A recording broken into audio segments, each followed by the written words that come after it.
10h-3, nous continuons à parler de Jésus-Christ. Mais aujourd'hui, nous voulons faire un pas de plus dans la présentation de Christ. Et cette présentation a quelque chose de particulier aujourd'hui. C'est pourquoi nous allons commencer par lire Colossiens 1 et le verset 27. Et nous allons lire ce texte dans 2 21.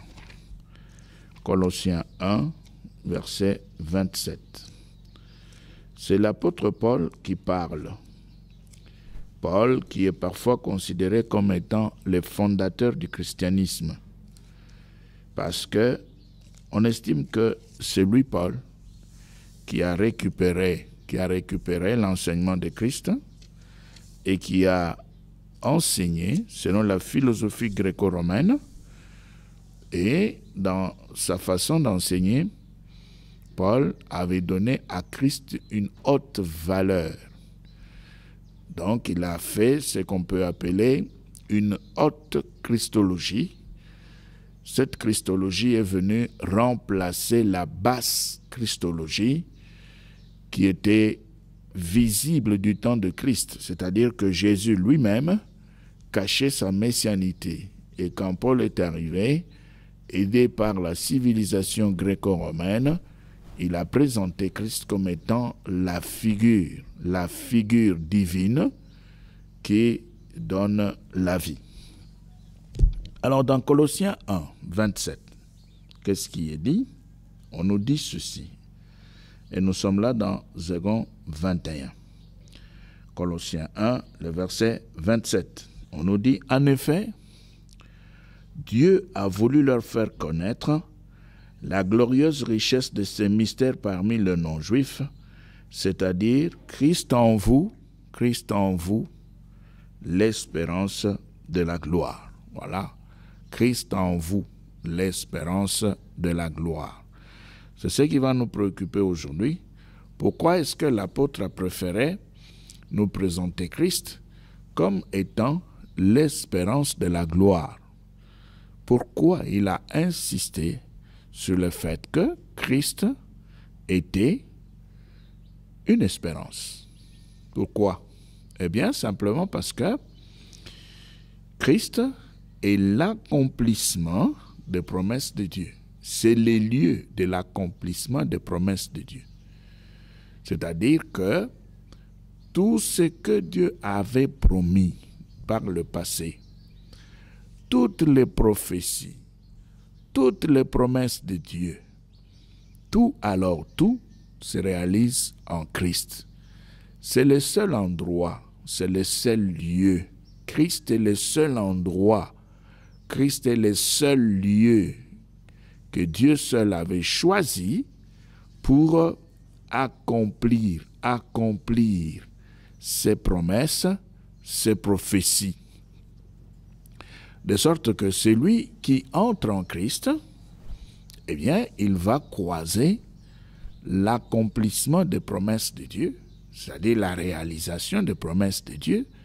Celui qui entre en Christ va croiser la réalisation ou l'accomplissement des prophéties.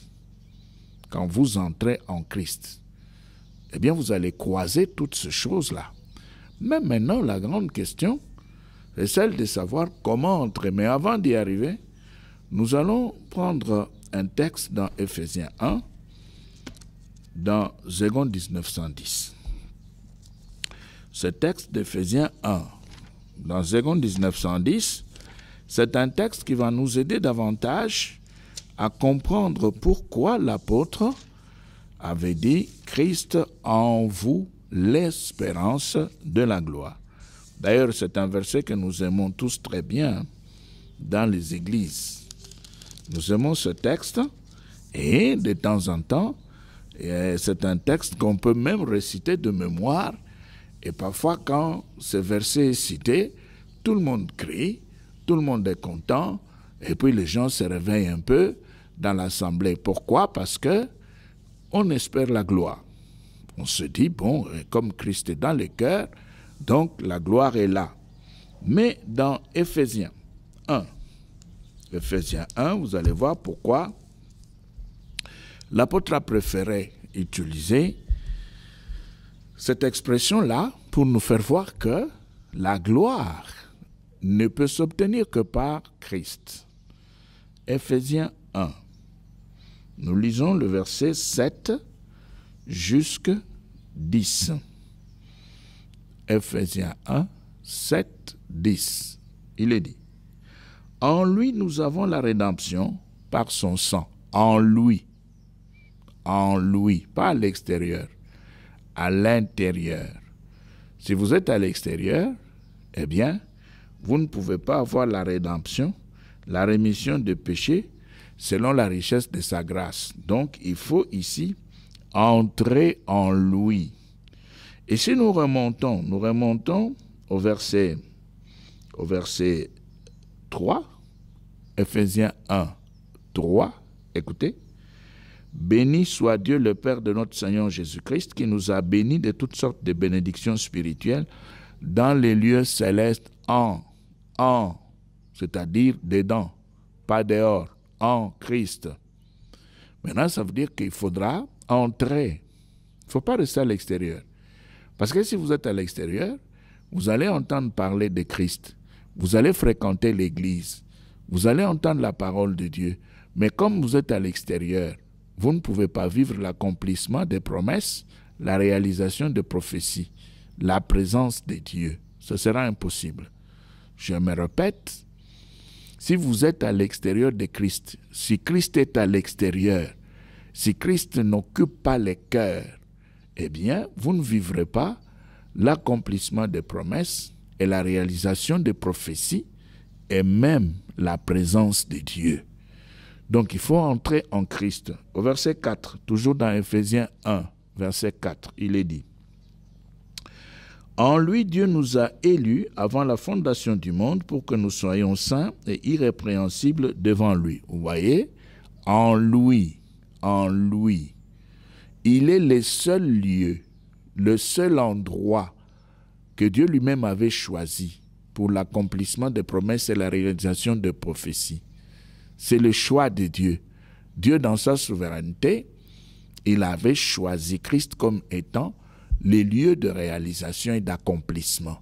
Maintenant, si vous voulez voir Dieu accomplir les promesses, réaliser les prophéties, si vous voulez vivre la présence de Dieu, c'est en Christ, nulle part ailleurs, en Christ. Et quand vous entrez en lui, eh bien, vous allez vivre toutes ces choses. Alors, si maintenant nous sautons le verset 5 et 6 et nous prenons le verset 7.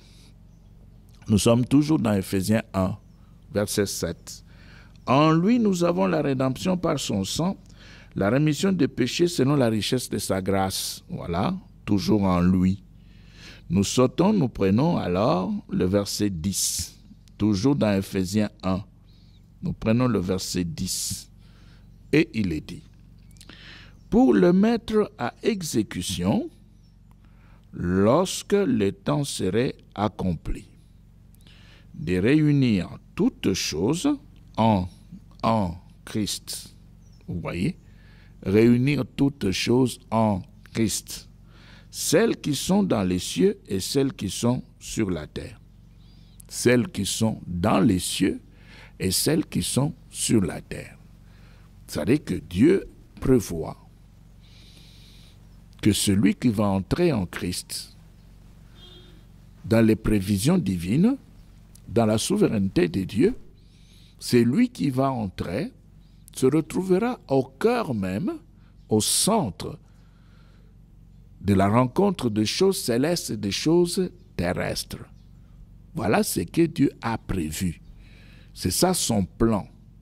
Il veut réunir toutes choses en Christ. C'est ce qu'il poursuit. Maintenant, si un homme sur la terre veut vivre l'accomplissement des promesses, la réalisation des prophéties avec la présence de Dieu, il doit entrer en Christ. Et si on n'est pas en Christ, on pratique une autre religion. Et même là, si on pratique une autre religion, c'est une perte de temps parce que Dieu n'a pas prévu de faire quelque chose en dehors de Christ. Il n'a pas prévu. Dans d'autres religions, il y a d'autres pratiques pour d'autres objectifs. Ce n'est pas ce qui nous intéresse. Nous n'avons pas à nous battre pour ce qui se passe dans d'autres religions qui font autre chose et qui poursuivent autre chose. Nous, notre affaire, c'est Christ. Pourquoi? Parce que Christ reste les lieux, l'endroit prévu par Dieu, choisi par Dieu pour l'accomplissement de ses promesses et la réalisation de ses prophéties, y compris sa présence. Donc, si vous voulez rencontrer Dieu, vous n'avez qu'à entrer en Christ. Et si vous n'entrez pas en Christ, vous allez rencontrer autre chose que vous pouvez appeler ou qualifier de Dieu, mais le vrai est en Christ. Maintenant, au verset 11, toujours dans Ephésiens 1, il est dit « En lui, nous sommes aussi devenus héritiers. » Vous voyez, en lui. Vous ne pouvez pas toucher à l'héritage de Dieu en dehors de Christ. Si vous n'êtes pas en Christ, l'héritage de Dieu ne vous concerne pas. Vous ne pouvez pas vous considérer comme étant héritier. Non, parce que vous n'êtes pas dans le Fils. Donc il y a ici deux types de fils. Deux types de fils, deux sortes. Il y a le Fils naturel, c'est Jésus-Christ, et il y a le Fils adoptif, c'est toi et moi. Toi, tu es fils adoptif. Christ est le Fils naturel. Mais maintenant, pour que le Père puisse accomplir ses promesses, réaliser ses objectifs, il faudra que nous puissions entrer dans le Fils naturel. Et quand nous entrons dans le Fils naturel, eh bien, par la souveraineté de Dieu, eh bien, maintenant, nous devenons des héritiers. Héritiers de Dieu, co-héritiers de Christ. Héritiers de Dieu, co-héritiers de Christ. Mais pas en dehors de Christ. C'est dans le Christ. On ne nous parle pas ici d'une religion quelconque, mais on nous parle de la personne de Christ. On ne nous parle pas ici d'une philosophie, mais on nous parle d'une personne, Jésus-Christ, le Fils de Dieu. On ne nous parle pas ici de formules magiques, mais on nous parle d'une personne, Jésus-Christ. Par lui, en lui, avec lui. Par lui, en lui, avec lui. Il faut entrer. C'est alors que vous verrez Dieu venir accomplir ses promesses, réaliser ses objectifs et vous permettre de pouvoir goûter à sa présence.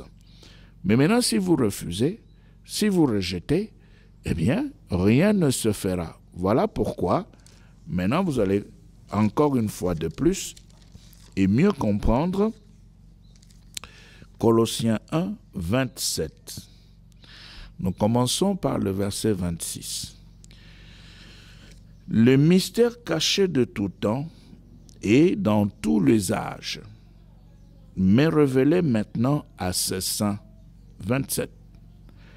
À qui Dieu a voulu faire connaître quelle est la glorieuse richesse de ce mystère parmi les païens, savoir Christ en vous, l'espérance de la gloire. Christ en vous, l'espérance de la gloire. Pourquoi? Parce que dans le Christ, Dieu accomplit ses promesses, réalise ses prophéties, donne à l'homme sa présence. En Christ, nulle part ailleurs.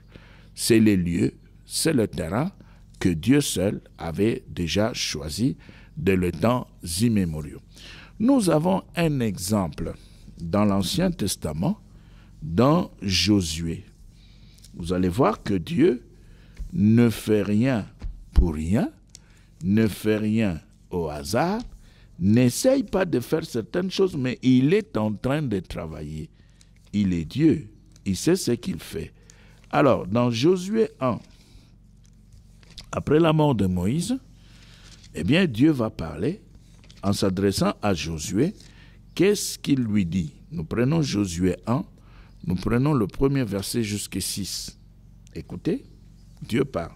Il dit, après la mort de Moïse, serviteur de l'Éternel, l'Éternel dit à Josué. C'est Dieu qui s'adresse à Josué. Qu'est-ce qu'il lui dit? Josué, fils de Nun, serviteur de Moïse. Verset 2. Moïse, mon serviteur, est mort. Maintenant, lève-toi, passe ce Jourdain, toi et tout ce peuple, pour entrer dans les pays que je donne aux enfants d'Israël.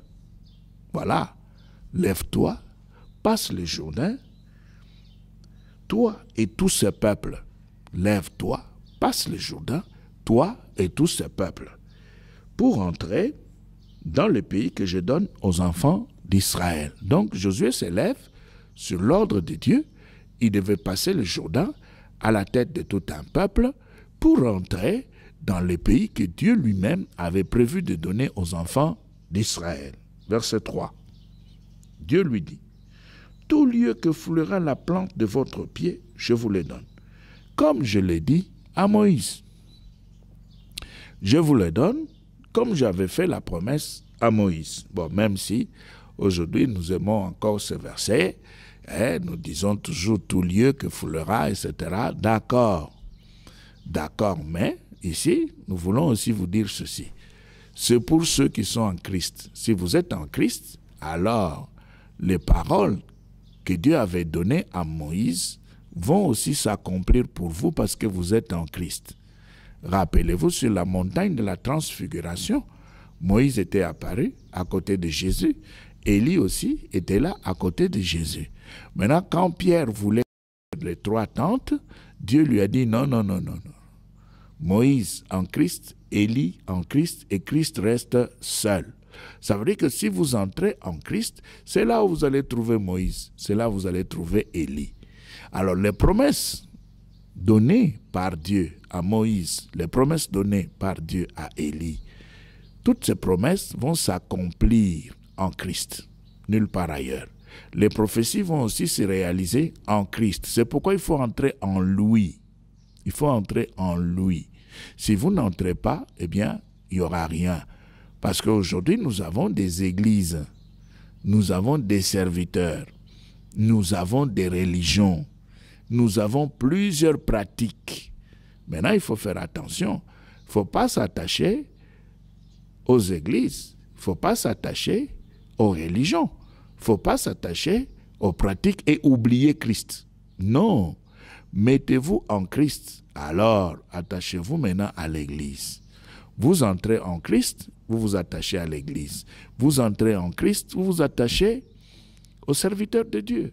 Vous entrez en Christ et vous commencez à pratiquer la parole de Dieu. Et vous verrez Dieu à l'œuvre parce que en Christ, Dieu va accomplir tout ce qu'il avait promis. Il va réaliser ses prophéties et il va vous donner aussi sa présence en Christ. Maintenant le verset 4. Nous sommes dans Josué 1. Le verset 4. Vous aurez pour territoire, depuis le désert et le Liban, jusqu'au grand fleuve, le fleuve de l'Euphrate, tous les pays des Hétiens, jusqu'à la grande mer, vers le soleil couchant. 5. Nul ne tiendra devant toi tant que tu vivras. Ah, ça commence ici. Il s'agit de quelle vie? Biologique, naturelle ou la vie spirituelle?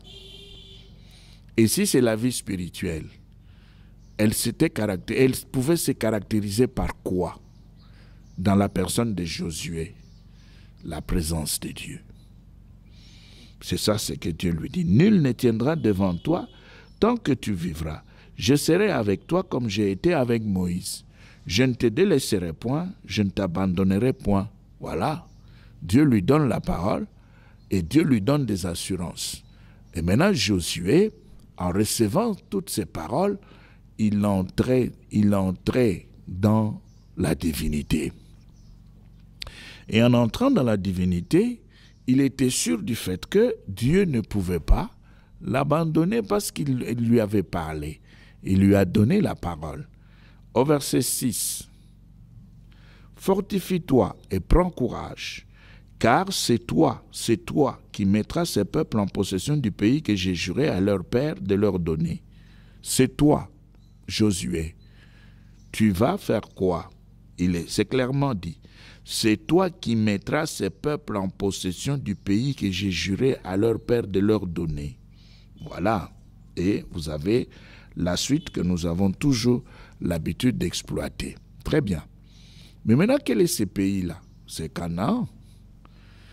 Josué devait conduire Israël jusque sur le sol de la promesse.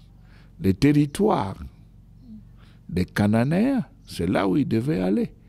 Pourquoi? Parce que c'est ce que Dieu avait prévu pour son peuple. Et Dieu lui-même avait dit, pays où coule le lait et le miel. Voilà. Donc c'était pour Israël, Canaan. Pour Israël, c'est Canaan. Et Josué devait conduire le peuple de Dieu jusque sur ce territoire-là. Mais pour toi, c'est Christ. Pour toi, c'est Christ. Tu dois entrer en lui. Tu dois entrer en lui. Si tu entres en lui, alors on peut aussi faciliter la compréhension en disant ceci. Ton Canaan à toi, c'est Christ. Mais c'est une façon de parler. Pourquoi nous disons que c'est une façon de parler? Parce que quand on entre en Christ, il n'y a pas de combat. Mais Israël, pour entrer dans Canaan, il y avait des problèmes. Les vieux habitants avaient refusé de laisser passer Israël. Mais ici, pour entrer en Christ, la chair résiste. La chair refuse. La chair refuse parce que la chair ne veut pas lâcher. Et l'homme doit se battre un peu pour pouvoir bien se positionner en Christ. Donc pour Israël, c'était Canaan. Et c'était ça le sol de la promesse, le pays promis. Là où devait couler le lait et le miel. Et nous connaissons tous ce qui s'était passé dans Nombre. Nous allons dans Nombre, et là vous allez voir qu'effectivement la parole de Dieu était vraie. Ce que Dieu avait dit était vrai. Et Israël ne pouvait pas rater ce qui avait été dit. Nous allons voir, regardez, nous allons trouver ça tout de suite. Nous sommes là dans Nombre, voilà, 13. Nombre 13. Le titre me dit « Le 12 espions envoyés en Canaan ». Le 12 espions envoyés en Canaan. C'est l'histoire que nous connaissons tous de Caleb. C'est l'histoire que nous connaissons de Caleb. Et Caleb, qui était parmi les espions, Caleb va donner. Nous sommes là dans Nombre 13. On peut prendre le verset 30. Nombre 13, 30. Écoutez ce que Caleb dit. Caleb fit taire les peuples qui murmuraient contre Moïse et dit, « Montons, emparons-nous du pays, nous y serons vainqueurs. » Montons, emparons-nous du pays, nous y serons vainqueurs. Voilà. Pourquoi? Parce que Caleb était dans l'esprit même. Nous pouvons relire le premier verset du chapitre 13, vous allez voir. L'Éternel parla à Moïse et dit, « Envoie des hommes pour explorer le pays de Canaan que je donne aux enfants d'Israël. » Vous voyez? Donc Canaan, c'était en quelque sorte, si vous voulez encore que nous puissions avoir un langage comparatif, c'était leur Christ. C'était leur Christ. Comme ton Christ à toi, comme ton Canaan à toi, c'est Christ, Canaan, pour eux, c'était leur Christ. Alors, ici, on nous dit, « Tu enverras un homme de chacune des tribus de leur père, tous seront des principaux d'entre eux. » Moïse les envoya du désert des parents d'après l'ordre de l'Éternel. Tous ces hommes étaient des chefs des enfants d'Israël. On donne le nom. On donne le nom. Et il y en a là-bas 12. 17, verset 17. Moïse les envoya pour explorer le pays de Canaan. Il leur dit, montez ici par le midi et vous monterez sur la montagne.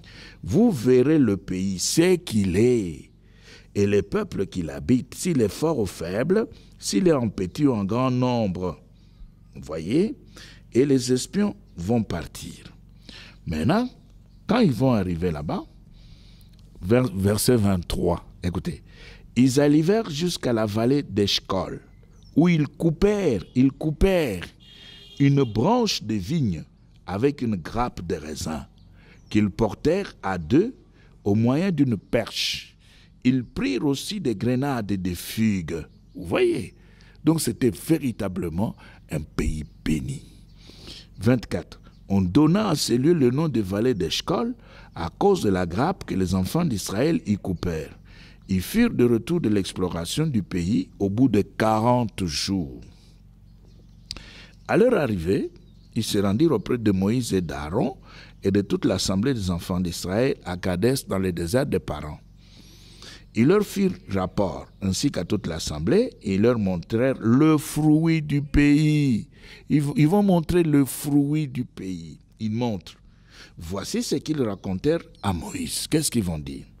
Nous sommes allés dans le pays où tu nous as envoyés. À la vérité, c'est un pays où coule le lait et le miel. Et en voici le fruit. Vous voyez? Donc, ils avaient des indices de la bénédiction. Ils avaient les indices de la bénédiction au verset 28. Maintenant, ils vont dire, mais le peuple qui habite ce pays est puissant. Les villes sont fortifiées, très grandes. Nous y avons vu des enfants d'Anak. Oh, il ne fallait pas parler des enfants d'Anak. Il fallait seulement parler de fruits. Nous montrer des fruits. Et c'est fini. Il fallait s'arrêter là. Caleb fit taire le peuple qui murmurait contre Moïse. Caleb dit non, montons. Nous allons prendre ce pays-là. Ok, alors vous voyez, ça c'est Canaan pour Israël. Pays où coulait le lait et le miel. La souveraineté de Dieu. Dieu avait choisi Canaan pour Israël. Maintenant, pour toi et moi, c'est Christ. Pour toi et moi, c'est Christ. Nous devons entrer en Christ et c'est en Christ qu'on va trouver l'accomplissement des promesses, la réalisation des prophéties. C'est en Christ où se trouve la présence de Dieu. En Christ. Pourquoi nous disons que c'est en Christ où se trouve la présence de Dieu? 2 Corinthiens. Nous allons dans 2 Corinthiens, au chapitre 5, nous utilisons le texte que vous possédez. Parce qu'on a dit, non, quand vous lisez là-bas, nous nous égarons, nous ne nous retrouvons pas. Ok, 2 Corinthiens 5. Alors, si nous prenons 2 Corinthiens 5, écoutez le verset 17.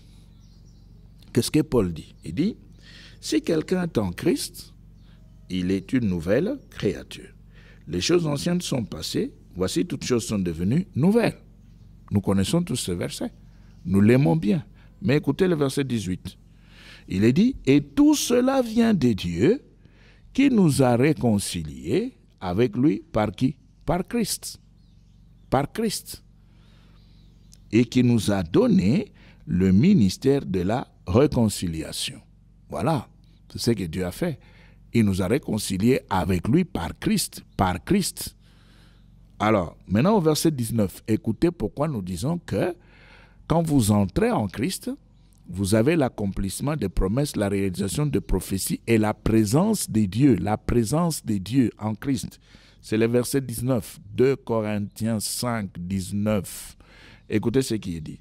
Car Dieu était en Christ, réconciliant le monde avec lui-même, en n'imputant point aux hommes leurs offenses, et il a mis en nous la parole de la réconciliation. Voilà.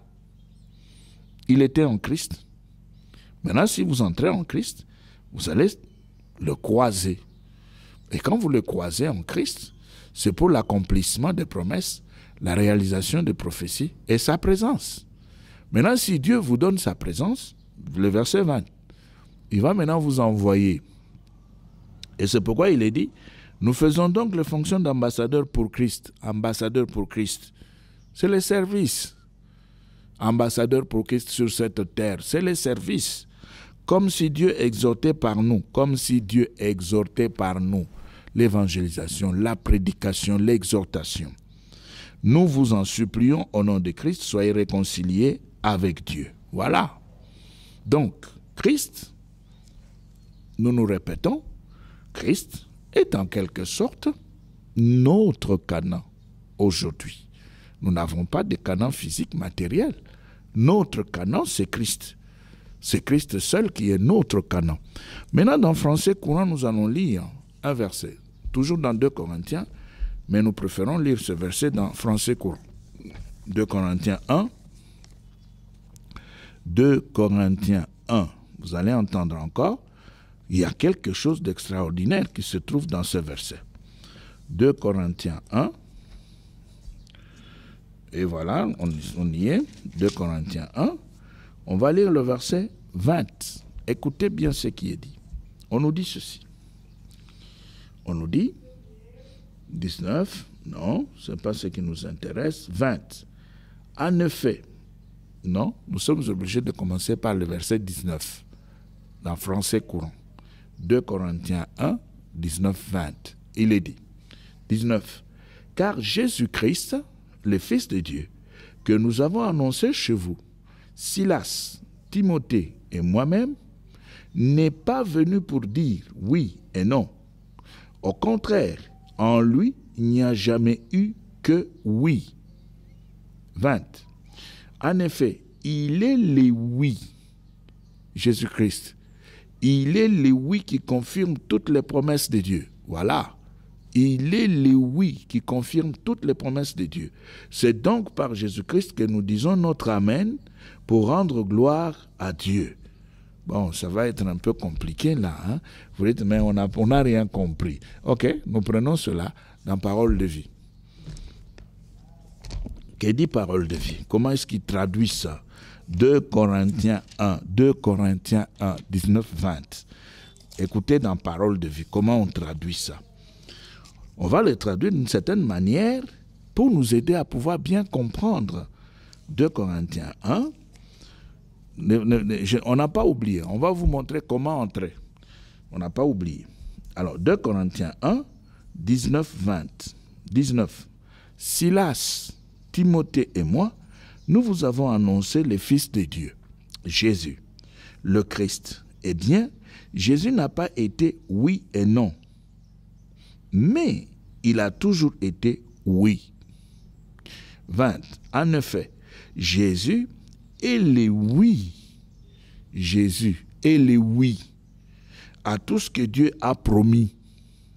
Vous voyez? Jésus est le oui à tout ce que Dieu a promis. C'est-à-dire que quand vous entrez en Christ, vous entrez dans le oui de Dieu. Parce qu'il est le oui à tout ce que Dieu avait promis. Maintenant, quand vous entrez en lui, il n'y a pas de non. Il n'y a pas de non. On ne peut pas dire ce que Dieu accepte, j'accepte, ce que Dieu refuse. Non. Ça, ce sont des fantaisies. Ce sont des pièces de théâtre, ça. Ça n'a rien à voir avec Dieu, ça. Vous entrez en Christ, c'est écrit. En effet, Jésus est le oui à tout ce que Dieu a promis. C'est donc aussi par Jésus que nous disons notre oui à Dieu pour lui rendre gloire. Nous rentrons. Nous allons relire dans 2 1910 les textes populaires que tous nous possédons. On m'a dit non, il ne faut pas lire dans trop de versions, nous nous égarons. Ok, nous privilégions 2 1910 parce que c'est les textes que tout le monde possède. Très bien. Vous voyez que nous suivons vos conseils, vos remarques et observations. Vous voyez, nous suivons. Mais maintenant, 2 Corinthiens 1, 19, écoutez, il est dit, car le Fils de Dieu, Jésus-Christ, qui a été par nous, au milieu de vous, par moi et par Sylvain et par Timothée, n'a pas été oui et non, mais c'est oui qui a été en lui. C'est oui qui a été en lui. 20, écoutez, car pour ce qui concerne toutes les promesses de Dieu, ce qui concerne toutes les promesses de Dieu, c'est en lui que le oui. Maintenant, vous allez où ça? Vous allez encore où ça? Vous allez chercher quoi? Où? Chez qui? Qui peut encore faire quelque chose d'autre? En dehors de Christ, il n'y a pas de vie. Si vous n'avez pas Christ, vous n'êtes pas en lui, vous êtes perdu. Dieu ne vous connaît pas. Vous pratiquez ce que vous pratiquez là, c'est pour vous-même, c'est tout à fait autre chose. Ça n'a rien à voir avec la parole de Dieu. Paul nous le dit ici clairement. 21. Il dit, « Et celui qui nous a fermis avec vous en Christ et qui nous a oints, c'est Dieu. » Mais Dieu a fait tout cela pour nous aujourd'hui en Christ. Comme il avait tout préparé pour Israël dans Canaan. C'était le pays où coulait le lait et le miel. Maintenant, pour toi et pour moi, c'est Christ. Il faut entrer en Christ. Il faut entrer en Christ. Maintenant, avant de continuer, il faudra peut-être déjà à ce niveau vous montrer comment on entre en Christ. On n'entre pas en Christ en cherchant la meilleure église. Sur cette terre, il n'y a pas de meilleure église. Il n'y en a pas. La meilleure église, c'est Christ. La meilleure église, c'est Christ. Il ne faut pas chercher sur la terre la meilleure église. Vous connaissez la déclaration de cet homme-là qui était à la recherche de la meilleure église, qui ne voulait pas trouver le monde dans l'église. Il recherchait l'église dans le monde. Il était en train de marcher d'église en église, en train de chercher la meilleure église. Mais chaque fois qu'il se retrouvait dans une église, dans ce monde, lui trouvait le monde dans l'église. Alors il dit, mais moi je cherche la meilleure église dans le monde, mais je trouve le monde dans l'église. Le monde dans l'église par quoi? Eh bien par l'habillement, ta façon de t'habiller là. Tu vois? Le maquillage, ta façon de te maquiller. Nous avons aujourd'hui des sœurs qui viennent à l'église en mini-jupe, en collant, moulant des vêtements qui manifestent ou qui publient les formes corporelles. Les sœurs viennent à l'église trop sexy. Vous voyez? Alors ce monsieur a trouvé le monde dans l'église. Alors comment on entre? Comment on entre? Eh bien, on entre en recevant la parole de Dieu. En recevant la parole de Dieu. Vous devez vous-même recevoir la parole de Dieu. Pourquoi? Eh bien, nous allons dans Apocalypse. Dans Apocalypse, nous prenons le chapitre 19, le verset 13. Écoutez, il est dit. Nous pouvons même commencer par 12. Ses yeux étaient comme une flamme de feu. Sur sa tête étaient plusieurs diadèmes. Il avait un nom écrit que personne ne connaît si ce n'est lui-même. 13. Et il était revêtu d'un vêtement teint de sang. Son nom est la parole de Dieu. Son nom est la parole de Dieu. Voilà, c'est écrit. Maintenant, c'est Christ. C'est cette parole qui est devenue homme au milieu de nous. La parole est devenue chair. Nous sommes là dans Apocalypse 19, verset 13. Apocalypse 19, verset 13 rejoint Jean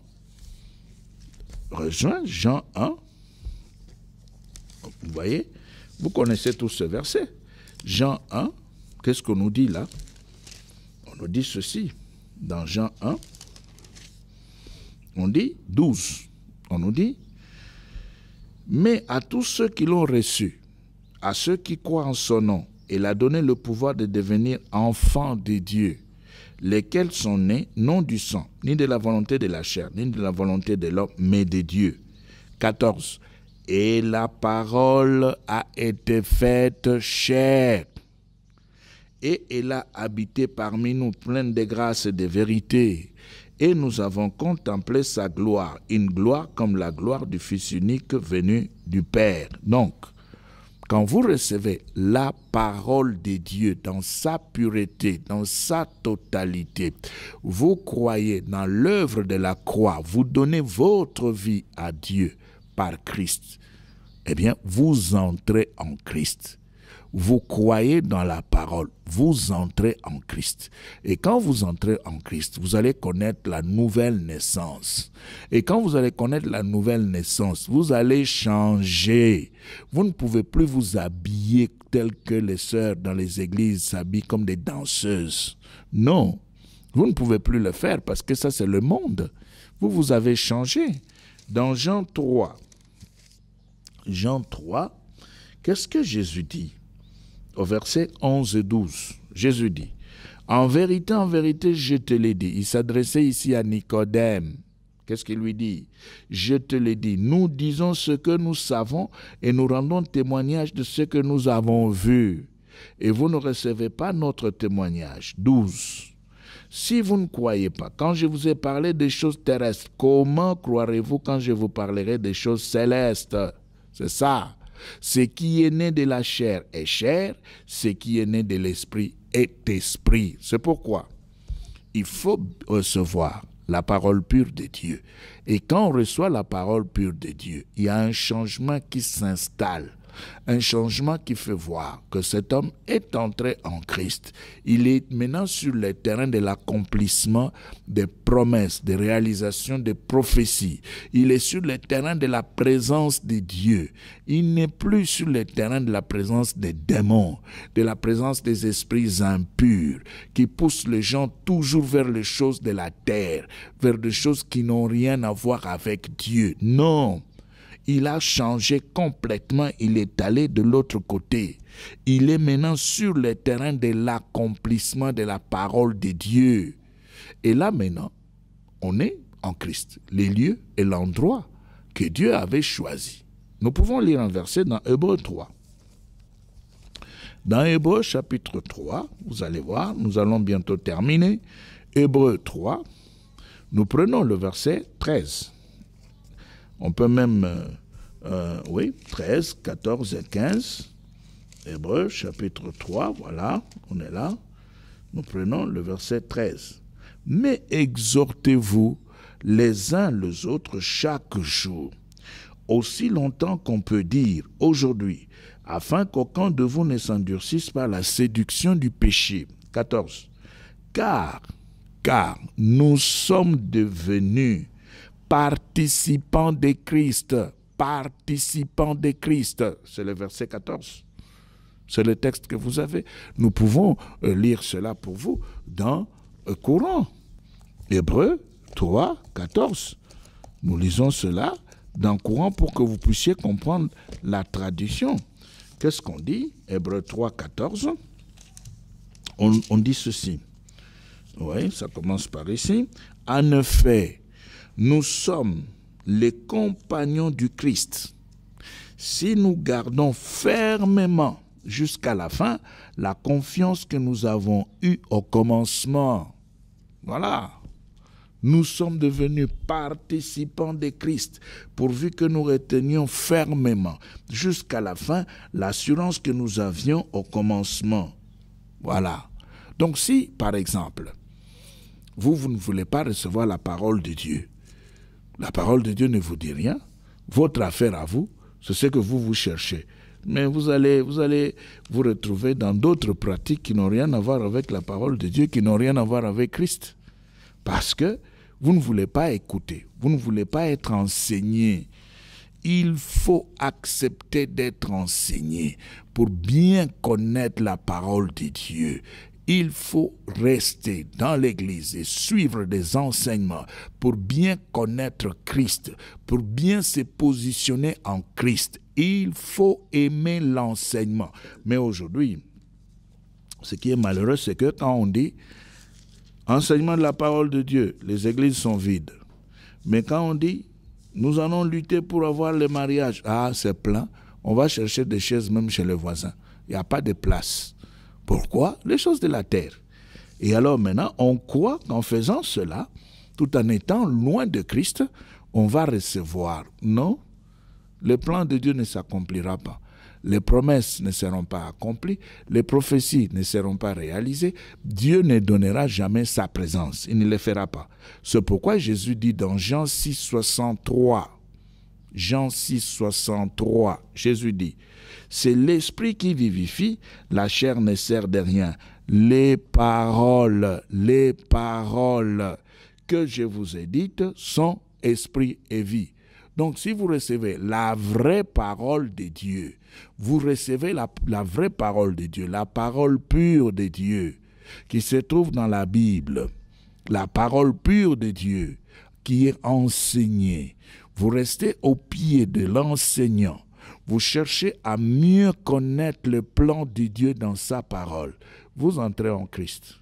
Vous allez vous retrouver sur le terrain véritable de Christ. Et sur ce terrain que Dieu avait prévu comme Canaan pour Israël, vous recevrez la bénédiction de Dieu par l'accomplissement des promesses, la réalisation de prophéties, et Dieu laissera sa présence dans votre vie et la bénédiction se manifestera.